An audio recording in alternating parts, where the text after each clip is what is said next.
Viewers আসসালামু আলাইকুম। অতি প্রাচীনকাল থেকে বিচার সালিশ সাধারণত ধর্মীয় উপাসনালয়গুলোর মধ্যেই হয়ে থাকে। এখানেও তার ব্যতিক্রম নয়। এই মন্দিরটির মধ্যেই টিপু সুলতানের বিচারশালা ছিল। দুর্গটি জয় করার আগে থেকেই এই জায়গাটা হিন্দু রাজাদের অধীনস্থ ছিল এবং এখানকার লোকজন অধিকাংশ হিন্দু ধর্মাবলম্বী ছিল। সেই কারণেই হয়তো এই মন্দিরের মধ্যেই টিপু সুলতান তার বিচারশালা প্রতিষ্ঠা করেছিলেন। মন্দিরের মূল ফটক বিশাল আকৃতি এবং ভিতরেও বেশ কারুকার্য বেষ্টিত। মূল দরজায় প্রতিরক্ষার জন্য ব্রোঞ্জের কারুকার্য দেখতে পাচ্ছি আমরা। মূল ফটক দিয়ে প্রবেশ করে ভিতরে হাতের বাঁ পাশেই টিপু সুলতানের এই বিচারশালা অবস্থিত। এখানে বসে টিপু সুলতান এই অঞ্চলের লোকজনের বিচার আচার করে থাকতেন। দেখতে পাচ্ছেন এই বিচারশালাটা কিন্তু পুরোটা পাথরের তৈরি।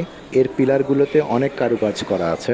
মন্দিরের দ্বিতীয় ফটক দিয়ে প্রবেশ করলে মূল মন্দিরের ভিতরে প্রবেশ করা যায়। এক কথায় এই মন্দিরটি বিশাল। টিপু সুলতানের এই বিচারশালা দেখে কেমন লাগলো সেটা কমেন্ট করে আমাদের জানাবেন।